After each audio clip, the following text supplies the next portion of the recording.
chartered accountancy. And I thought like all of us... I did it together. I did both together. Oh, wow. So you got exemption, some certificates, subjects or something? No. You don't, at least my time, you didn't get that. Okay. Because Ratan also had the misfortune of sitting for his chartered exams, as did I.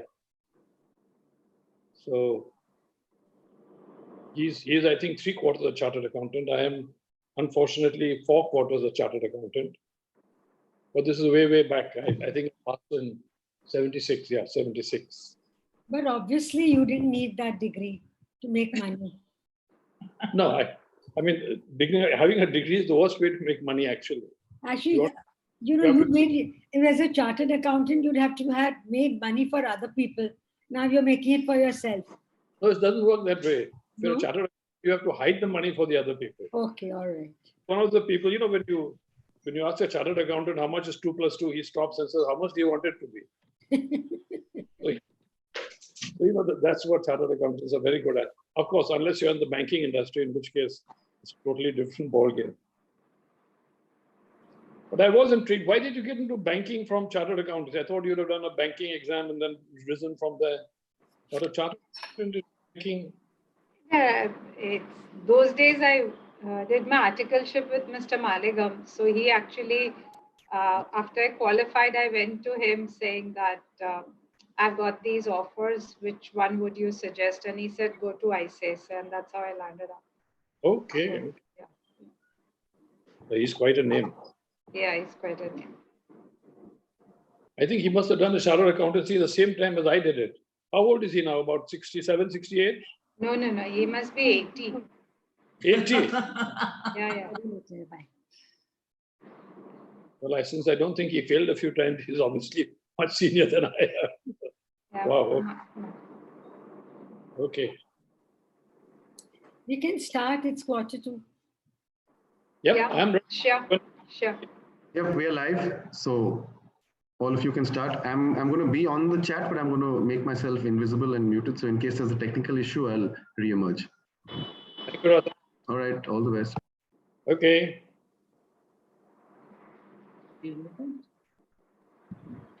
Good evening, ladies and gentlemen.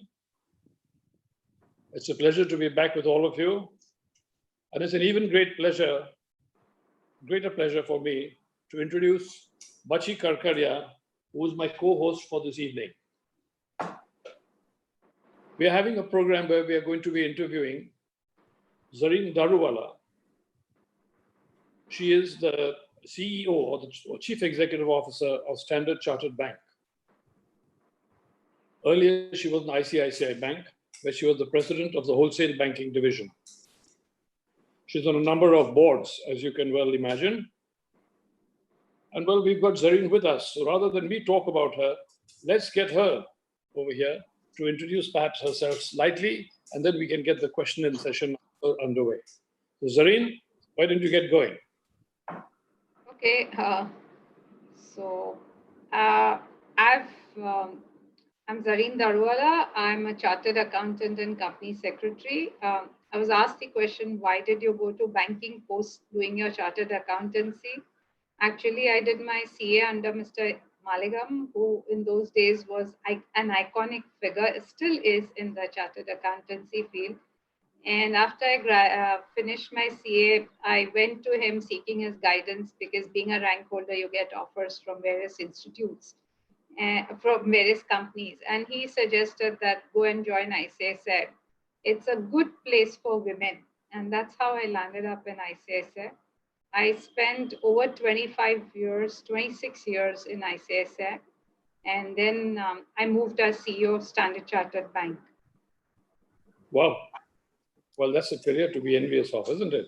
Tell me, in ICICI Bank, which when you were there, what is it exactly you were doing there? As I believe you got into some agricultural department, which you took up and started expanding that finance for agriculture.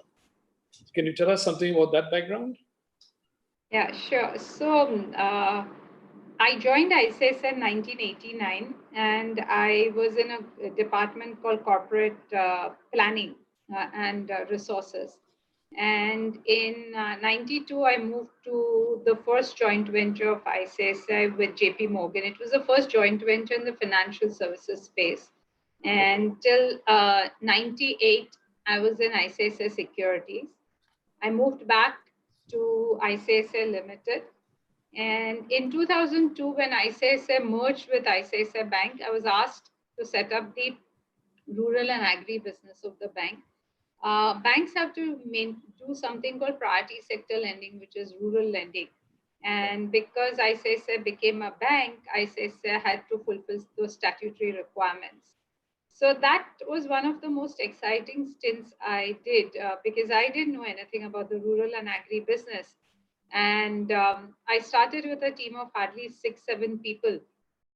And first 3 months, I actually spent time understanding the rural and agri landscape and also hiring first 40 people actually I personally interviewed and hired.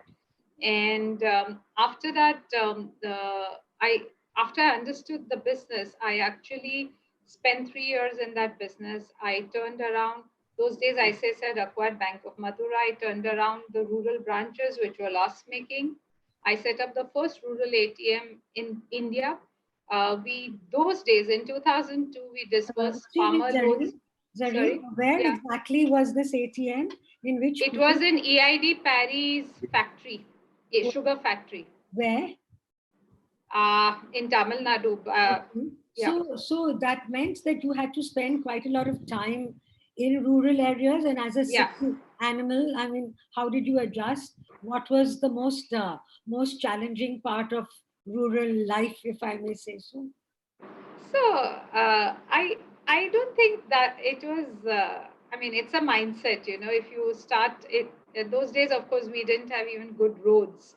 But I traveled the length and breadth of the country in that period, and I think the most challenging thing was not finding a toilet the whole day.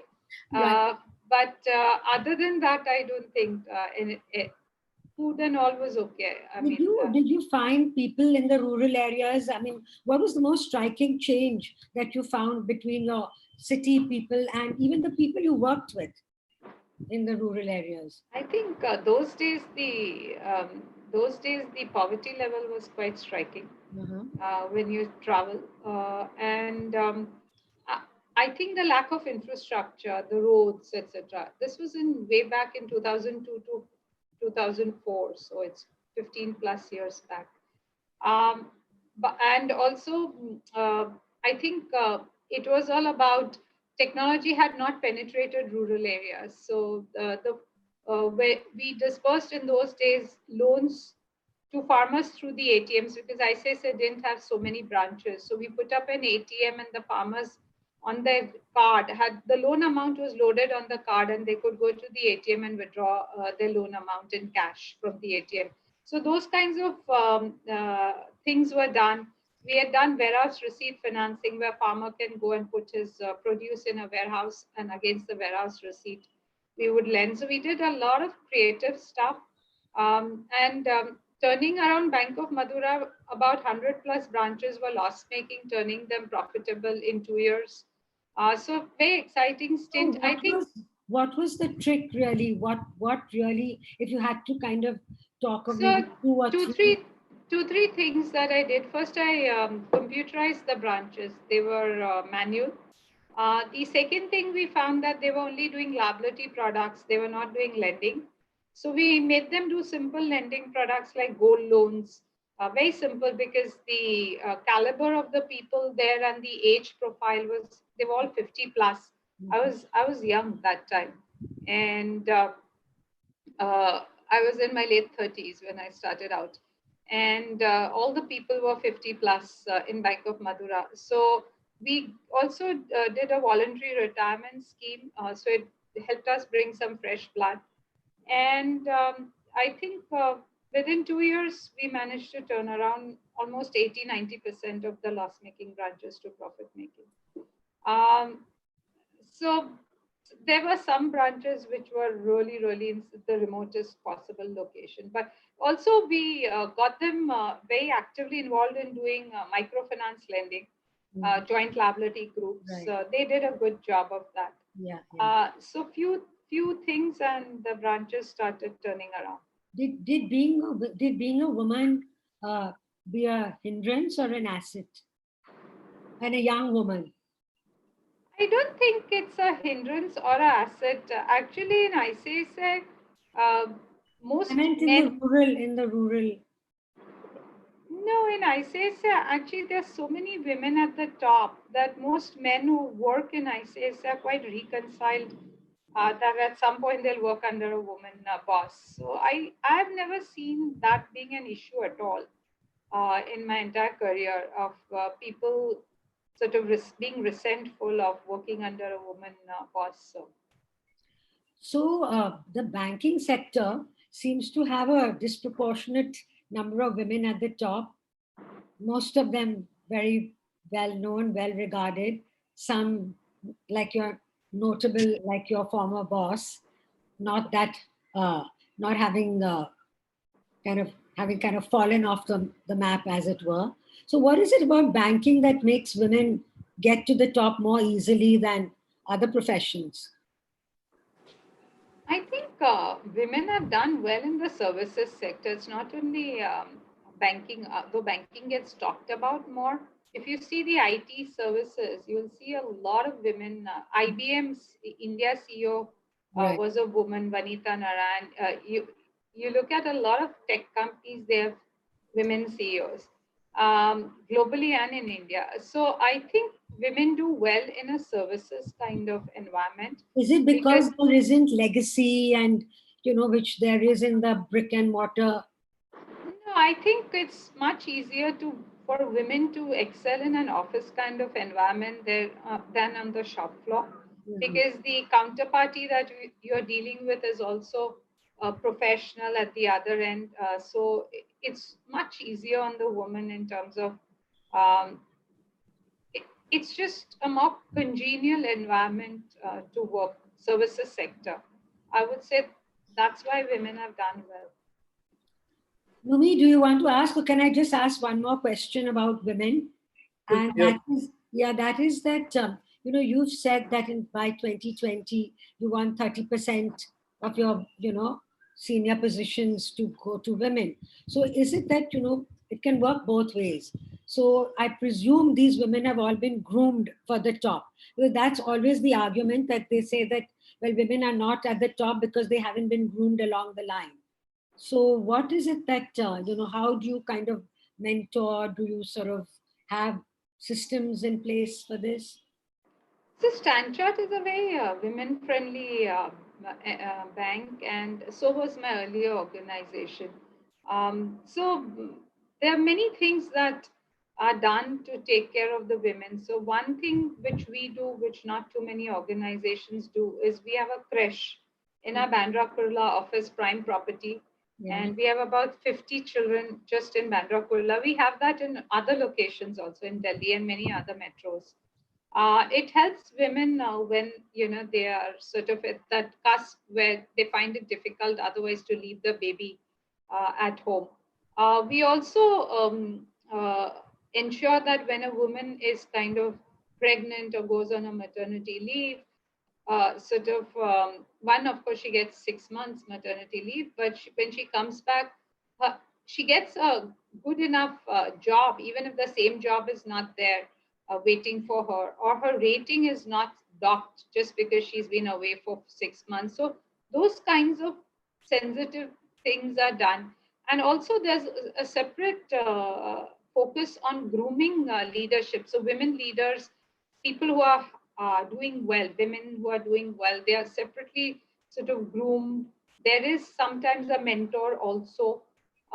Many things are done just to ensure that women feel that they are on the right path and they are poised for growth. Because very often women just take a back seat unconsciously in their mid post the baby. They just feel that, oh, I can't manage it, and mentally they feel. So it's all about making them feel that, yes, you have a role and you are poised for growth.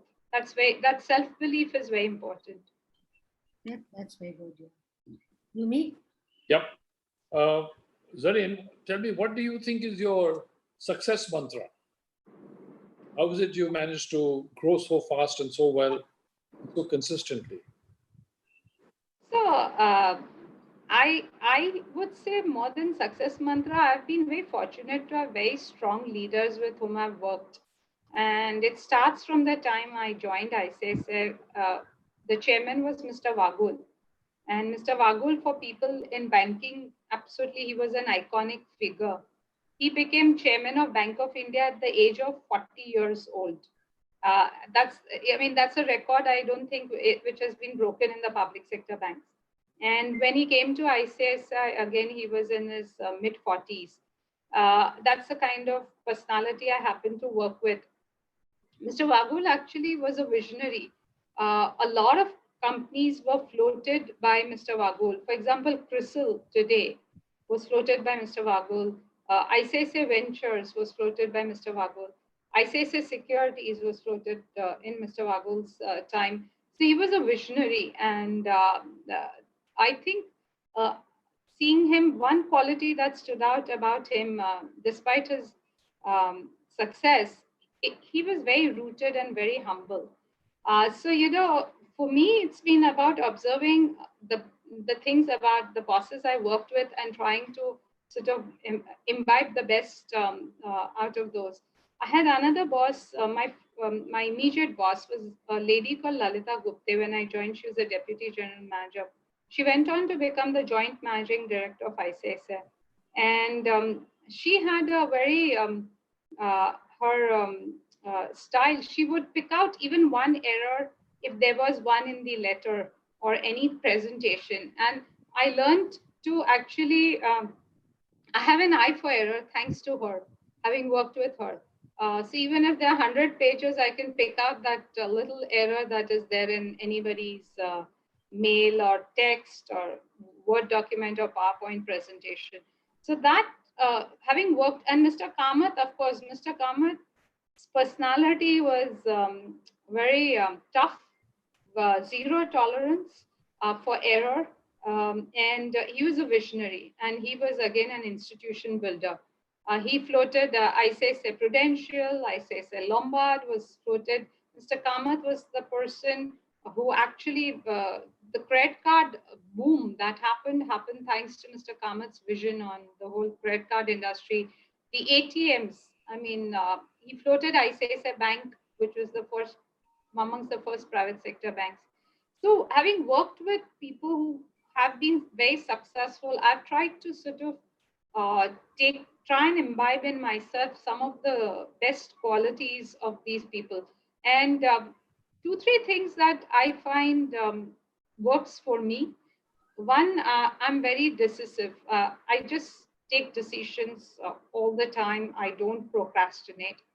I hate people who procrastinate.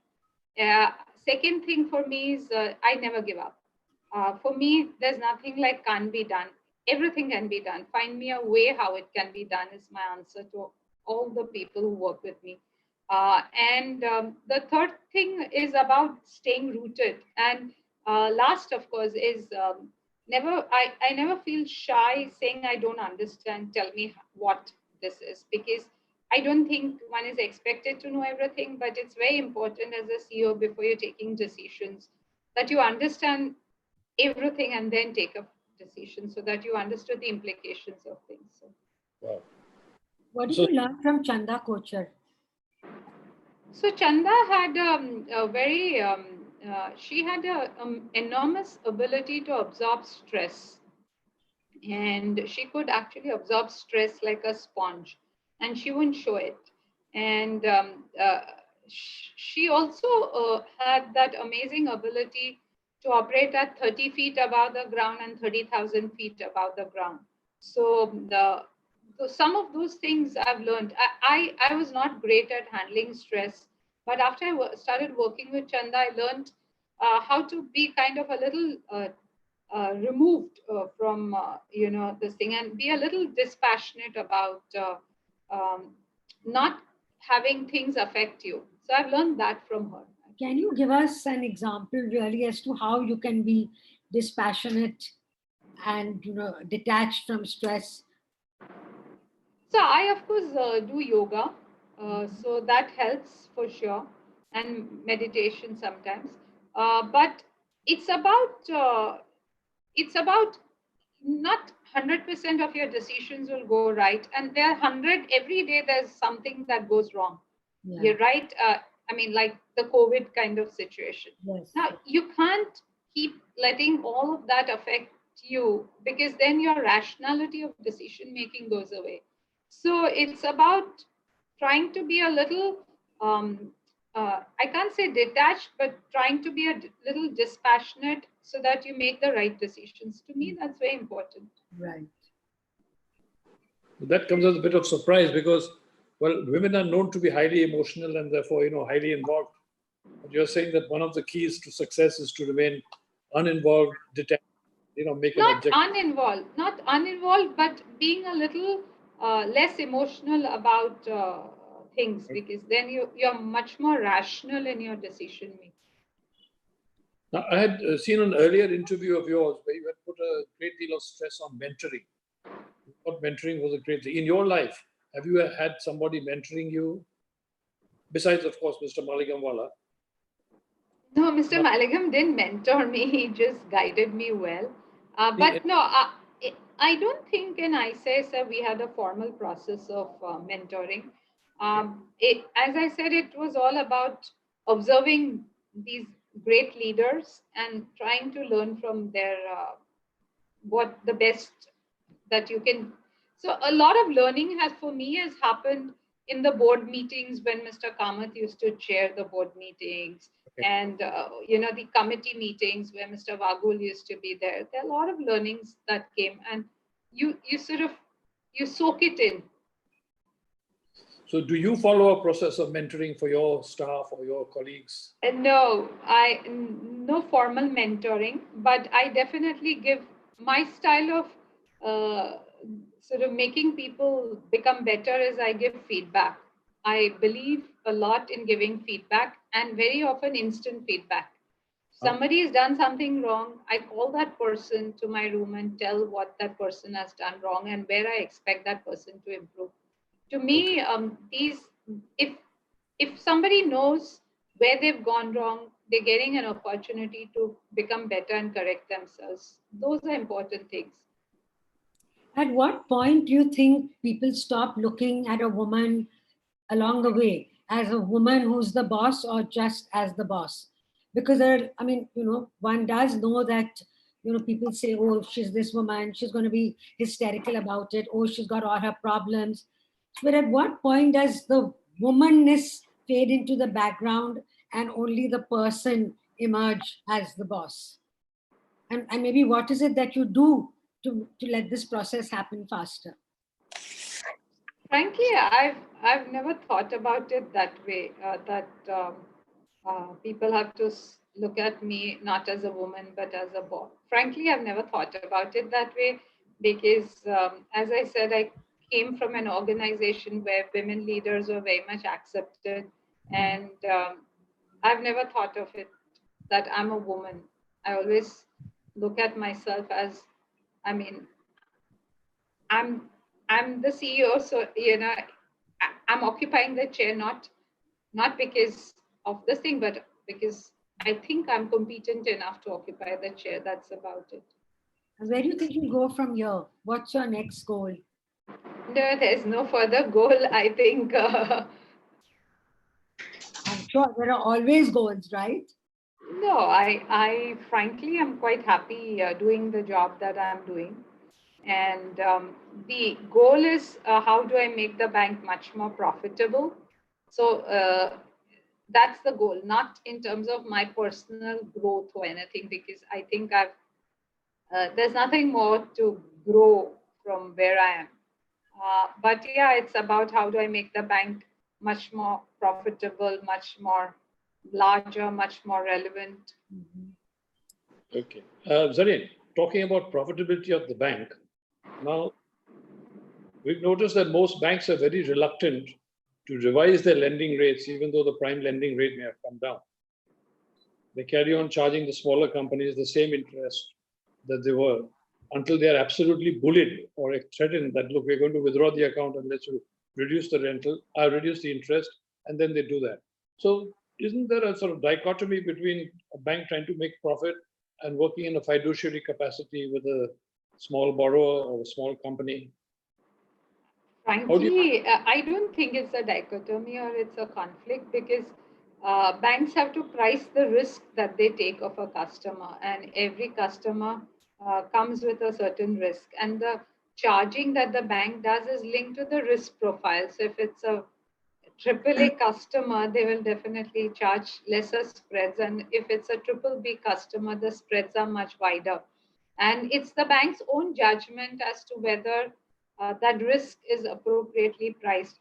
And frankly, if you see 70% of the banks are not making supernormal profits or anything. So I don't think banks are generally usurious in charging higher interest rates. This brings us to the question, sorry. No, go ahead. Question of the NPAs, the non-performing assets. And given the current situation that we're in, most MSMEs are going to be non-profit making and are going to be declared as bad assets. No stimulus, no financial package has come. There has been an extension of the period in which they can pay a credit period, but nonetheless, they have to pay the interest that remains intact. And the government magically expects everything to be paid and settled by the 30th of June. How on earth is this going to be possible for a small company which hasn't got any billing and will not start billing until perhaps June itself? So if we do postpone the credit, if we do try and take advantage of it, it's obvious that not having an income stream, we are going to default. So are the SMEs being pushed into a default situation? And how will the banks counter that? They're going to have red all over the balance sheet. My own sense is that government will come with a stimulus for the MSME, because they know that they are the biggest employers of people, and also they also recognize that they are the most vulnerable segment of the economy. My own sense is there will be something in the works for sure. Now it's 40 days and we're still waiting for this. Yeah. I think more than a few people are getting more than a bit anxious, particularly saying that from Monday onwards, they're partially withdrawing and you will be allowed to have 1/3 workforce in office, etc. Yeah. But then it sort of like leaves us figuring out, where on earth do we stand? How do we manage? How do we pay salaries? How do we avoid retrenchment? I mean, retrenchment is going to happen. I guess it'll happen everywhere. And if it happens in the companies, it has to happen in the financial sector too. So what would you do about the policy for retrenchment or for downsizing, perhaps? No, we as a bank have gone on record. We are not letting go of any employees. Okay. So what's going to be, in this whole lockdown, COVID, already us, kind of extremely faltering economy. I mean, the banking as a sector, have they got any plan really to soften the blow for people?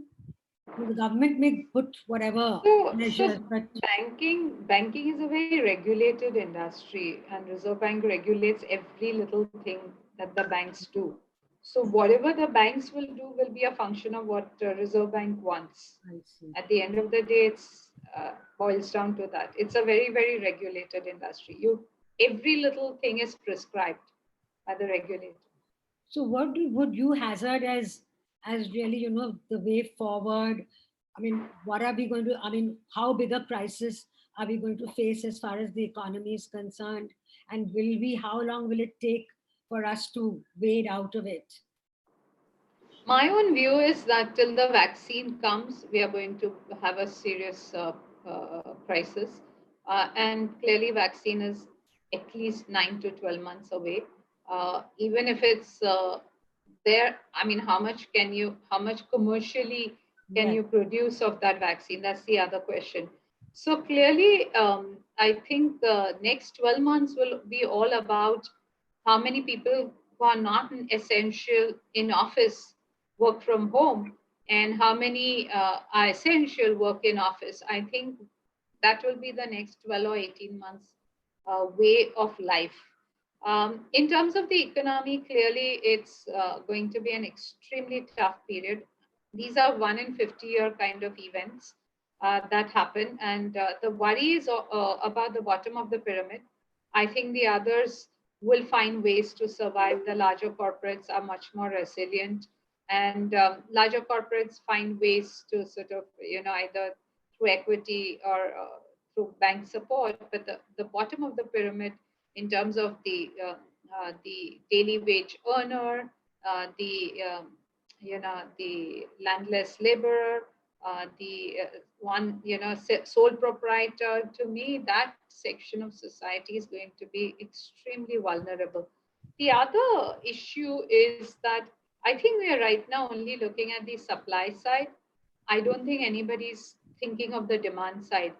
Well, you will get the factory started, they will start producing. If you don't have consumption story coming quickly, you have a problem. So if I'm an auto major and I start producing cars, but there are no buyers, and in this environment, people will be very judicious and prudent how they spend their next rupee. So to me, that the demand will be the bigger issue. Supply side still will get ironed out in 2-3 months. The demand side for it to pick up will take a while. And there again, government will have to play a role in sort of propping up demand. And we've seen governments do that. For example, post-Lehman, Germany announced the scrappage policy, whereby if you sort of scrap your old automobile and buy a new one, you get a certain incentive. And true enough, in 1 year, 40% growth in demand over the previous year of automobiles. So there will need to be measures to revive the economy. Otherwise, we really, as a country, will struggle. Right. You're extremely right about this. Not just about automobile. Because I read in today's paper that the restaurant industry, which has been hit so hard, and they've been trying with this for R for R. That means they're giving out these vouchers at a huge discount and saying, well, you can encash them when things get going. But people are not buying, and they're saying, no, in this environment, we have to sort of save every penny and not think of which restaurant we are going to go to 6 months down the line. How well has work from home worked? So for our bank, thankfully, banks are very at the cutting edge of technology. So we had started planning a month in advance because being a global bank, we had seen other countries go in lockdown. So in February, Malaysia had gone into lockdown, and we had seen Philippines, and also we were familiar as a bank with what was happening in other countries. So we had started actually working 50%. Towards the end, we were 50% work from home and 50% work from office. So we had come down to that. Of course, right now we are 95% work from home. I think the technology team really did a fabulous job to the extent that we are running the call center where calls have to be recorded from people's home. So even if somebody is dialing, actually dials the number, but actually it's getting directed to different people's homes. And they are doing the call, customer calls are being attended to by people sitting from home. So these are the thankfully technology is allowing us to do that. Is it the best outcome? Certainly not. There are certain job families which are not able to function where they need customer interface. But about 80% of the bank is productive working from home. Very good. In fact, our own community here in Calcutta, we meet every day, but we meet on the internet. Yeah. We have some or the other on Zoom or YouTube or Facebook Live. And I think, even the older generation are getting used to it now. Yeah. Ratan handles all the problems. So he tells them very patiently, look, this is how you have to do Zoom. This is Facebook Live. And of course, we've had about 20 minutes of trying to figure out how do we get the voice on? How do we get the picture on? But he goes through everything. So I guess it is a new way of living. Yeah. Not only from home, we are playing from home too. Actually, I think the lockdown and COVID has achieved much more than your cashless, than demonetization and what Mr. Modi hoped to achieve with that. So I think, that's been one of maybe the spin-offs of what has happened. Zarin, How much have you noticed really about cashless? I guess it is all cashless now. Yeah, digitization has increased quite substantially, but then, the volume of transactions has come down substantially. It's 50% of the early March volumes. So that's the worry. Yeah. What can the rural sector do? I mean, they have no real access to credit cards and digital transactions. So the rural sector is the one that really worries. Talking about the rural sector, particularly in agriculture, we've landed ourselves into a real mess. I notice on one side we have some of the in Punjab area, etc., some very, very rich farmers, multimillionaires. And then we have thousands of marginalized farmers who try to eke out a living, and quite a few of them, a few thousand, have committed suicide because they just can't manage. Obviously, the agricultural or the rural policy of ours is failing. It's being mired in red tape. We are not able to get the help to the people who need it the most. Even now in this current situation, we have not been able to get the food grains to the people who need it the most. So many people are starving, they're complaining, they're depending on strangers, they're trying to walk home for 2,000 kilometers. Quite a few have done it already. So is our agricultural and the rural, is the entire policy failing? Do we need to scrap the policy, start afresh? Or can we tweak it so that, some of the bureaucracy is out of the way, red tapeism is out of the way? Obviously, these people need money. Now we are trying to put money into their hands by various means, but it's not reaching the people who need it. And even the funds offtake have been barely 20 or 25% of the funds that have been promised. It's now 40 days since the package was announced, but the money hasn't gone into the hands of the people who need it. So what do we do about this rural sector or agriculture sector? Do you have any suggestions? How we can short circuit the helping process, how we can help them, how we can get the food to them, how we can get the money to them so they can sustain themselves in this interim period of 9 months to a year? So the Jandan accounts that were opened, actually, there were about 35 crore accounts opened by the banks. And whatever government wants to sort of give out, those accounts are there for does it cover 100% of the people who it's intended for? Maybe not, but it covers a substantial number of people. So whatever government wants to pass on goes through the Jandan account. So to my mind, that is not as much of an issue. The bigger issue to my mind in the rural sector and agri sector, not rural, is the lack of irrigation. Actually, to me, it's a failure that after 70 years also we don't have, the proper irrigation. And half of the farmers' misery comes because of the vagaries of nature, which they wouldn't have if there was irrigation done in a meaningful way. And it's very sad if you see places like Maharashtra, actually. A lot of the irrigation projects are half completed, abandoned, whatever. So the second thing is the whole farm gate to food plate. How do you get the supply chain well oiled like you see overseas? It's not there in India. It's not well oiled, and there's a lot of intermediation, which makes the farmer not get their proper share of dues. So 2, 3 things which are known issues but continue to sort of not be addressed.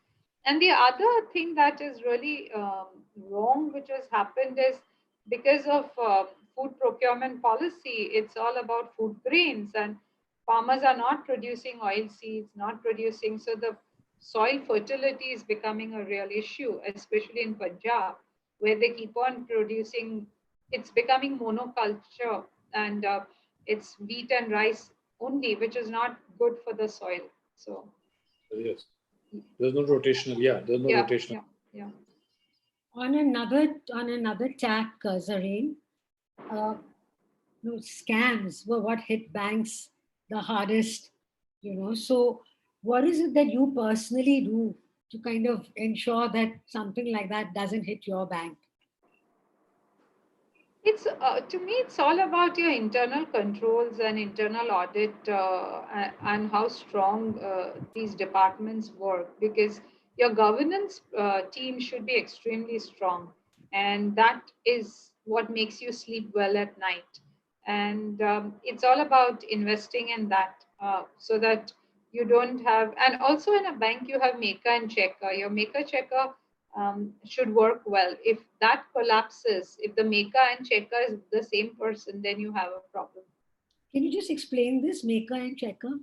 I mean, checker. So for any transaction that happens, there is a maker and there's a checker in a bank. Okay. Any meaningful transaction. Right. Not like if somebody comes to withdraw 50,000 rupees, not for that kind of stuff, but any financial transaction that happens, there is a maker and checker, and that ensures that things work, and strong internal audit function. Right. That's very important. Do you have to do micromanagement or no? No. Zarin, you had mentioned that the RBI is perhaps regulating the banking industry a bit too much. I didn't say too much. I said we are a very regulated industry, and that's true globally. It's nothing to do with RBI. Every bank is a very regulated entity. But don't you think it's time to give the bank some independence, because there's a terrible fear to give loans? And the MSME sector suffers the most because of the absolute refusal to take any sort of risk. But that is to do with an individual bank. It has nothing to do with the regulation. Yes, but this policy is being followed almost across the board, because the kind of rigorous testing they go through before they give a loan. And they themselves come and say, look, most of all this, we don't understand ourselves, but you have to sign here, sign here, sign there, sign here, sign there. This is 5 years balance sheet, this is 10 years projected balance sheet. And like, I don't know what's going to happen tomorrow when my company is going to open. You ask me for my 5-year profit projection and 10-year profit projection. So, I mean, there's a lot of things that we feel, are just impractical. Why are we filling up all these pages and pages, which are not really amounting to much sense, at least in my simple opinion. I do run a small company, Selwell Advertising, and I find it very difficult for the bank to be on the same wavelength with us. And only a threat finally will work. Say, okay, we're looking into this, we'll see what we can do. Otherwise, we're going to pull the account, and this sort of goes on and on until it comes to some sort of a medium settlement. So frankly, I can't comment, because it depends on bank to bank, varies how they take credit calls and how they deal with customers. Is very bank specific, actually. Noomi, just shift your account to StanChart. Sure, you can. We have an account with StanChart, and we have a very wonderful lady who takes care of it too. Like I said, ladies are in finance and banking in a very big way. And as a matter of fact, Selwell always was short of cash until my father-in-law asked my mother-in-law to manage the finances. And then for the first time, we had some excess money in hand. So I took a shortcut. When I joined, I made Proshi in charge of all the money and said, Proshi, you handle the treasury, the bank, the finances, all your department. So I think ladies do have a propensity to micromanage and to take care of the finances much better than perhaps we do. I don't know what's been your experience, Bachi. I don't think I'm very good at managing money. I can tell you that much, yes. So it's good not to have too much, so you don't have to manage a lot.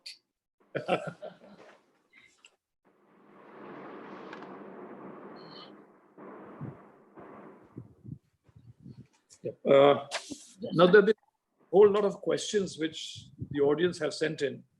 So, with your permission, I'll ask a few, Zarin. Would that be all right? Sure. At a time when people are increasingly talking about the importance of government spending, other countries have been putting together packages to bail out the private sector. I think this is what I was asking you. Going ahead, what role do you think banking can play with this recovery process? As I said, banks will definitely be lending, and it's bank specific again, supporting the cash flow mismatches that come of corporates. We've already started doing that in Standard Chartered, where clients are coming saying, I need this thing. But it all is a function of, do the banks think that company will bounce back? That's very important for the bank to have that confidence, because bank cannot be lending to a sinking ship. So that is certainly something that banks will do and are expected to do. In terms of reforms, I think for MSME sector, exporters, there will be some package for sure. Okay. Barjor Khabata is asking a question which has to do with the debt funds have been under pressure of redemptions. Franklin Templeton has converted their open-ended funds to close-ended without any date. Are the monies in the funds safe? And what would be the returns as predicted by Stanchart on these funds? Also, financial planners are advising to move these funds to arbitrage funds. What's your view or what's your hint as to what should be done? So Franklin Templeton, in fact, I've had the opportunity to look at their investments. I don't think people who have money there should be panicking. The issue that Franklin Templeton faced was that people were withdrawing and their lending was long tenure, 3 years, 5 years, whatever longer tenure. So they could not liquidate those lending thing, and that's why they converted open-ended into close-ended. So people who have in Franklin Templeton they'll have to be patient, but I don't see people getting a big hit in that one. On arbitrage, I don't think I want to comment on arbitrage funds and things like that. That's not my core competence. So, yeah. Okay. There's a second part to the question that a lot of mutual funds, debt funds, have been side pocketing a portion of the funds. Now, can you explain this method, and are there chances of receiving these funds at a later date, or is the money lost? What do you mean side pocketing? That's the question that I've got. Ratan, would you bring Barjot into the conversation, please? They're not here on Zoom, Noomi, so I think let's move on to the next one. Okay, they're watching it on YouTube. Okay. I don't know, he's mentioned side pocketing. So I really... I've never heard of this, so I can't comment, yeah. Okay. There have been a lot of credit card issues, Farina Kapadia writes. She is a Standard Chartered customer.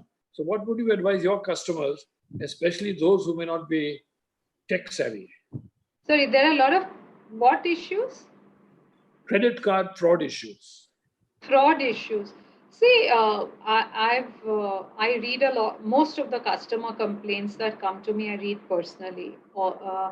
So what we find is that customers are becoming quite vulnerable. So, for example, when people get a SMS or they're saying you download, go to this site, some unknown this thing, people should not do, because that is the way they actually get access to your mobile phone, or they start scraping your device and whatever is coming in, and through that they will even come to know all the SMSs that come from your bank as to your bank account balance, everything.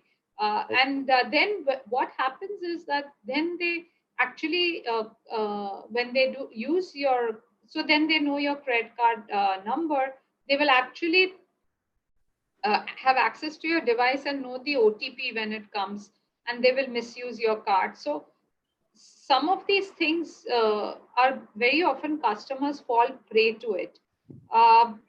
It happens sometimes. Even my own card, for example, got misused overseas. And I was in India and it got misused recently. In fact, but the good thing was the bank sent me a message saying that this is a transaction which is happening, say yes or no. And I immediately called and they also sent me this thing saying that please dial this number immediately if you've not done the transaction. So that helps. One has to immediately action it and you can stop the transaction happening. But most of the time, the phones are compromised. And my earnest advice to everybody is please don't download. You'll get a lot of SMSs, click on this link and all. And that is how they get access to your device.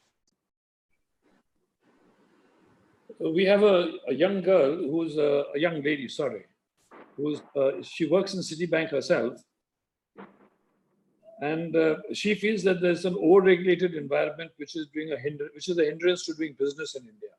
So, do you share her view that an over-regulated environment is? I think globally, all banks are post-Lehman. Most countries have been managing banks in a much more tighter way, because the last thing a regulator wants is a bank going down and causing a Lehman kind of effect.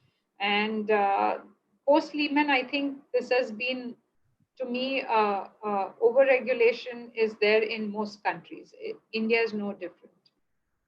But then recently, the government was trying to pass some law which made our deposits in banks vulnerable.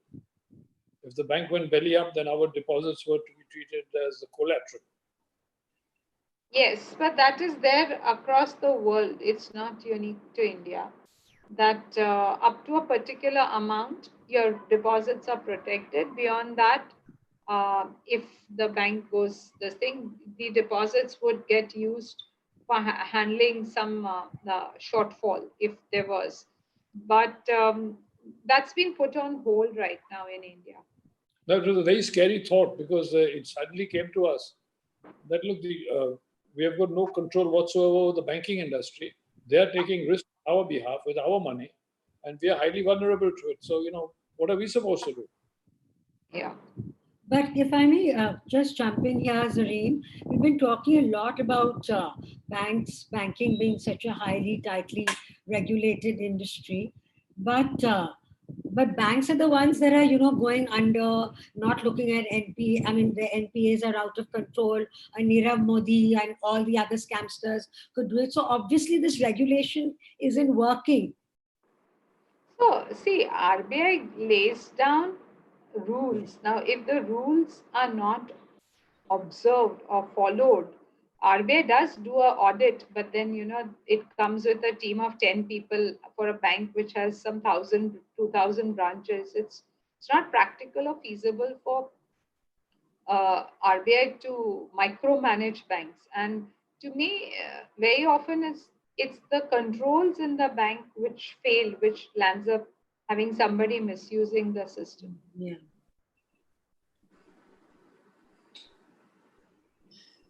We have another question. Ruchi? Yeah. Are there any questions?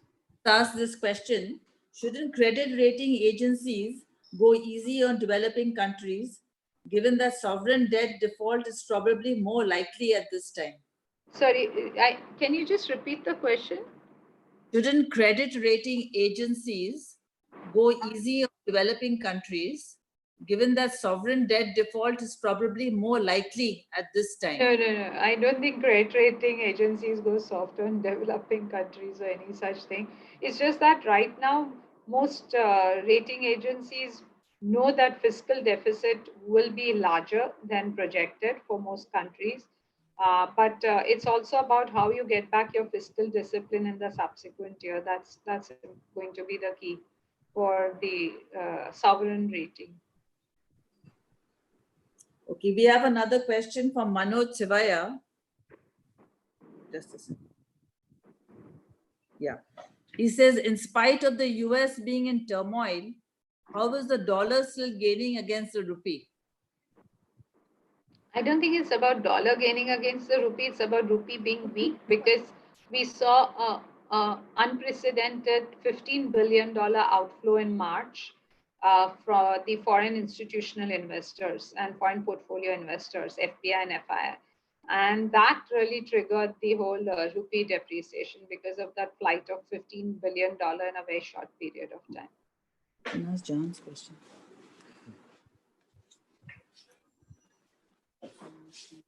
Hi, sorry. Besides hard work, what are the other ingredients you think are necessary for a lady to make it in the world of banking? I don't think it should be a gender specific thing. I think you mean leadership or just Leadership. I mean, yeah. So for me, I think for the new generation especially, it's very important to have one skill set, which is unlearn and relearn.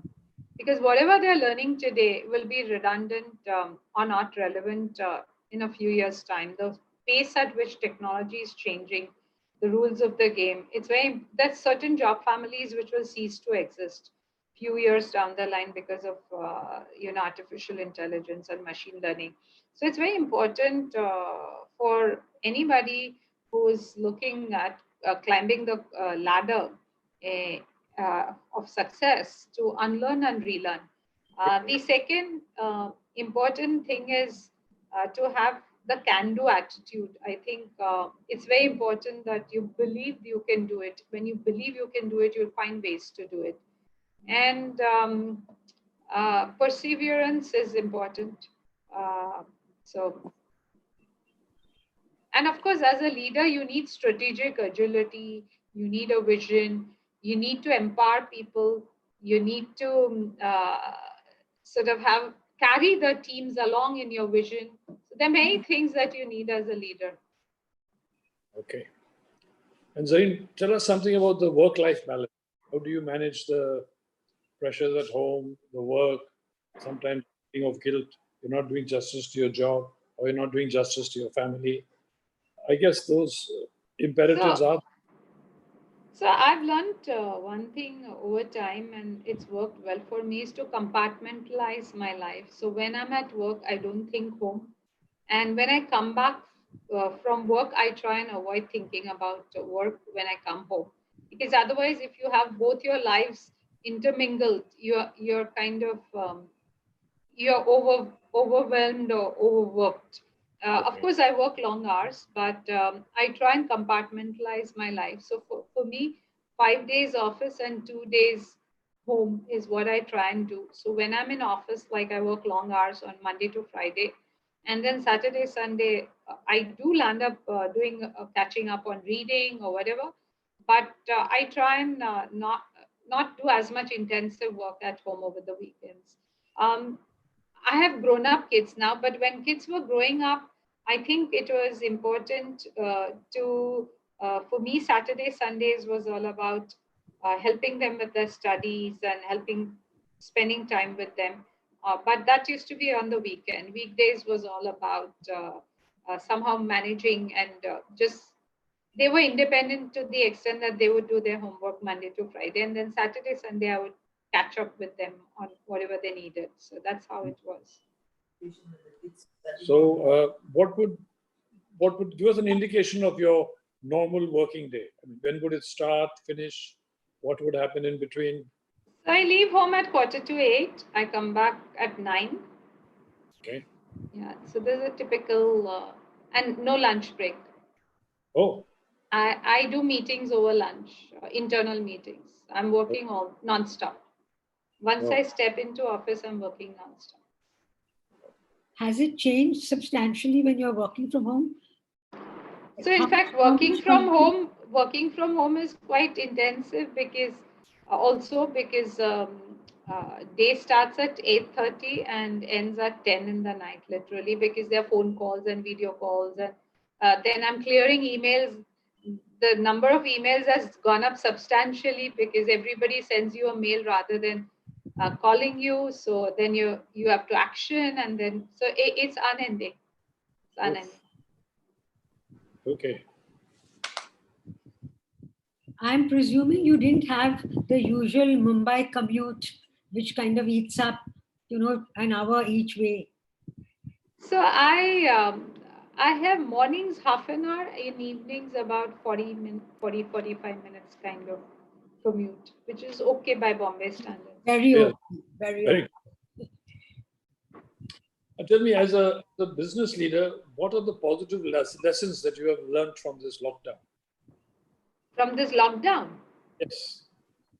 I think initially when the lockdown started, one was not sure how we'll operate. But over time, we found that everything fell in place within 3, 4, 5 days. I think to me, the fundamental thing was about ensuring people got laptops and connectivity. So as I said, we had started planning few weeks before the lockdown. So we had ordered laptops, we had ordered geo dongles so that people have internet connectivity to work at home. So technology was a key element because without that, people can't work. But having said that, still we fell short of laptops. It's not that we envisaged 100% working from home like it is. We had envisaged maybe 60, 70%, and we had planned for that. The other thing that this has sort of in a way, we found ways to we don't use Zoom, but we use Blue Jeans a lot in our bank. because of security reasons. And we find that we are able to do most of our meetings, including board meetings. We are able to do, and it's working. But having said that, and we actually process import, export, trade transactions, everything with people sitting from home through digital documents. And we found ways of handling customer issues, etc. Having said that, the volumes have when we started in March, and now the volumes are like half of what they were in March when the lockdown set in. So the worries in terms of the business momentum has completely come down. Okay. So ensuring a secure channels, was that the big challenge, or there's enough No, technology? there's enough technology. We have VPNs, so virtual private network. So that's not a big issue at all. I think the bigger issue was clients would send from their Gmails, mails. So, how do you know it's a genuine request or it's a fraudster? So there we put some processes in place to ensure that, that doesn't get compromised. So we ensure that there's a person who calls the customer, takes a confirmation to be sure that that transaction is genuine. And so far it's worked for us. Okay. Very good. Yazri Karai has a couple of questions. He says the Indian economy has to, other economies too, have to recover from a standing start. So which calendar period do you think, which calendar year would you expect the business to start rolling as normal? Very hard to say, because it's all a function of how this virus gets reined in. Otherwise, we'll have this stop and start kind of thing continuously happening. And that's why it's important how quickly the vaccine comes and how quickly the other thing is that, people build resistance to the disease. But till then, we will have this kind of where 100% people won't be able to work from office due to the social distance that you need. Yes. In most places, you don't have 5-meter kind of distance between two people sitting in offices, etc. So one will have to work, and we are planning it that way, at least in our bank, is that next 3 or 6 months, how are we going to work, assuming the virus continues? And that is how I would urge others to think of planning their life in that way. Other than factories, I don't see how in offices we'll be able to avoid that. In our bank, what we are working on is when we resume giving every employee mask and cotton gloves, and telling them to wash it. Cotton mask and cotton, because that's and that's mandatory. So at least the hands and this doesn't sort of, and in offices also people will have to wear the mask and work. There's no option. So I guess you would say something like vaccine plus 6 months or vaccine plus 12 months? Vaccine plus 6 months for sure.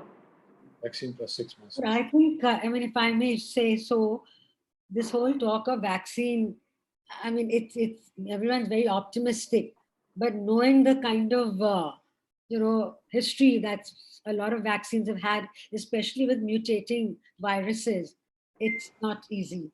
Yeah, I agree. But the hope also is that they will figure out some medicine which works also parallelly, or the fatality rate, they may bring it down while they are researching on the vaccine, because right now they're trying different permutations, combinations. Yeah. So the hope is that in a year's time, at least something will come which may help to curb it. It may not eradicate it, but it will curb it. Yes. Yeah. And perhaps the last question for the day, Zarin. What are your thoughts on cryptocurrency? And when do you think India will launch it? And how will it affect our daily lives? Frankly, cryptocurrency is something that is banned by RBI in our country. So, and I would urge people not to dabble in it. That's my advice. Okay.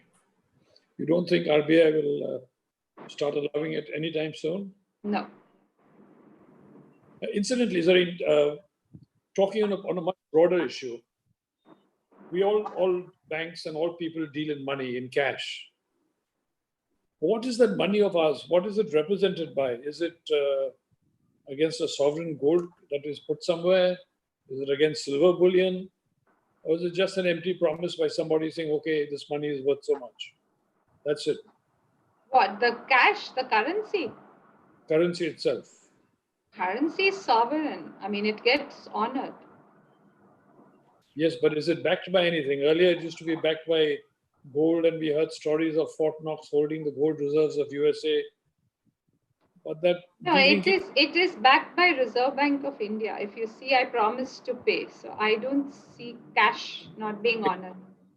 Except for that promise, there's nothing that makes it. I don't think it's represented by underlying. I'm not sure, but I don't think it's represented by underlying assets. But it's backed by Reserve Bank of India. No, that I know. But the Reserve Bank itself can print any amount of money. No. It doesn't work like that. They keep the currency in circulation. They manage that. It's not like it can just grow exponentially. No. Well, they did have very good effect in the US. No. Yes. Sorry. See, there are two parts. One is physical currency and second is liquidity. Physical currency is something that is managed. When they say they're printing notes, it doesn't mean they're physically pumping that. It's liquidity pumped through the banking system and the economy. The physical currency is X and the remaining is through liquidity instruments that Reserve Bank uses to pump into the economy. So that's through the banking system. But that's not hard cash. That's like allowing banks enough liquidity to lend. And is that working in India? There's a lot of liquidity right now. Lots of liquidity. Lending it? Are they just but that's because of credit appetite of banks, but it has nothing to do with liquidity today. Liquidity is abundant. Ultimately, it has to do with the customer and the customer's lack of liquidity. We can't buy. Yeah, but it's at the end of the day, it's a individual bank specific credit appetite. Yeah, but then the government, whatever steps it's taken, hasn't helped us because the money hasn't come into our hands. It's stayed with the banks, and the banks want to invest in RBI bonds. So, my own sense is that banks will start lending. At least we have started lending in this lockdown period also. Because the banks have been flush with funds on now 2-3 occasions. The government has pumped in funds. But also today the bigger issue is because a lot of banks may not be as technologically savvy for having people. Customers are not able to meet the bankers, and all that is causing a little bit of, when things open up, at least the face-to-face interaction ensures that people do their credit assessment much better. That is my point. And the only steps they've taken so far is to give the banks greater lending power, which the banks haven't used because they're not open. So you've done nothing to help the economy for 40 days. Yeah, that I agree completely. So what measures have they taken? Nothing. Yeah. I mean, other countries are going to 10% of GDP. At least give us 5%, 7% of GDP. You've announced 1,75,000 crores, out of which half of it is in old schemes only. So there's no actual money. Zarin will have to be the chairman of RBI or sit in the Prime Minister's chair. Maybe that's her next step. That's not where I'm headed. Would you please consider that very seriously? Well, Zarin, it's been absolutely fabulous talking to you. You had a number of questions, all of which you've answered. So we thank you for that. But we are still concerned about the lack of liquidity because the government, while announcing easier lending, on the other side is still mopping it up with GST, saying, okay, instead of 18%, you pay us only 9% interest. You must be joking. You expect me to pay in the month of June 3 months GST at 9% interest when I haven't got one penny help from you? How am I going to pay it? I mean, it's a matter of common sense. How are you going to pay your income tax? How are you going to pay the salaries? There's no business. The money doesn't come in. How does it go out? You won't let me print. If you let me print, I'll do it all. What do we do? So it's a crazy situation out there. Like you said, well, perhaps the government will do something. I don't know that they will. We are only hoping that they do. But till date, we've heard absolutely nothing. And at least in advertising, the government has blocked all the funds for years and hasn't paid. I believe they have an outstanding of some 350, 400 crores, which they haven't paid, which has been lasting over 2-3 years. So we don't understand what the government policy is and what they expect of us. I guess things will be clear in the next few months, hopefully. And I can only hope that all the businesses survive through them. Yeah. Yeah. Well, any thoughts from your side as to how you can help the smaller businesses survive? No, frankly, as I said, the banks have to step in to support their respective customers who've been with them for many years and have a good track record. To me, that's where the banks will have to take a call. Okay. Okay. All right, Zarin, it's been absolutely magnificent talking to you. Thank you. Questions. And well, we do salute you for your boldness in answering quite a few sensitive questions. But it's been a pleasure. Bachi, thank you. My pleasure. And as you mentioned before, dimples are really gorgeous. Thank you. Thank you. Bye-bye. Thank you. Thank you. Bye-bye. Bye-bye. Bye-bye.